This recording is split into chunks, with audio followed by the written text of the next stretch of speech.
क्रिस्का recording studio Ekangar सराय के कहतई बाबू सोना मागे तोरे कहबो बाबू सोना मागे बाबू mix by DJ star presented by Kriska films. रात भर जागी जागी करा हानि फोना मागे रात भर जागी जागी करा हानि फोना मागे चला गे नी छोड़ के अब के कहतई बाबू सोना मागे चला गे नी छोड़ के अब के कहतई बाबू सोना मागे चला गे नी छोड़ के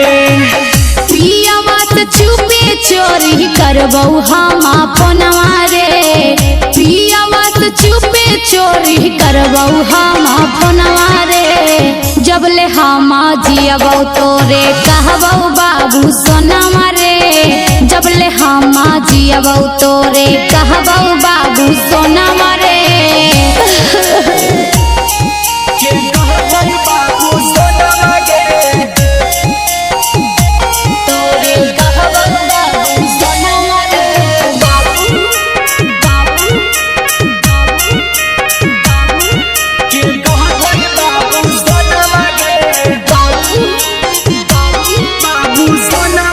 रोज गुड मॉर्निंग कह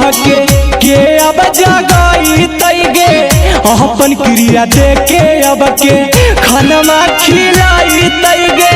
ऐसे मत बोल पागल ई माता बुझे प्यार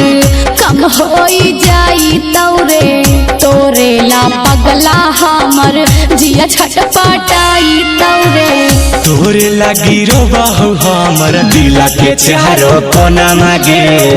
तोरे लगी रो बाहु हमर दिला के चारो कोना मागे चला गे नी छोड़ के अब के कहतई बाबू सोना मागे जब लजियबौ पगला तोरे कहबौ बाबू सोना रे बाबू के कहतई बाबू सोना मागे तोरे कहबौ बाबू सोना रे बाबू के कहतई बाबू सोना मागे क्रिस्का रिकॉर्डिंग स्टूडियो एकंगर सराय हेगे जितना बतैनी हनगे उतना निभैनी नागे रास्ते में छोड़ देनी मंजिल पहुँचैनी नागे ना करे जा हो गेलै शादी भले तोरा भूलैली ना रे आज ले अपन पियावा के दिल में बसैली ना रे चल गेनी सोनू सिंगर के मारी के जादू टोना मागे चल गेनी सोनू सिंगर के मारी के जादू टोना मागे चल गेनी छोड़ के अब के कहतई बाबू सोना मागे जब लजियबौ पगला तोरे कहबौ बाबू सोना रे बाबू क्रिस्का रिकॉर्डिंग स्टूडियो एकंगर सराय।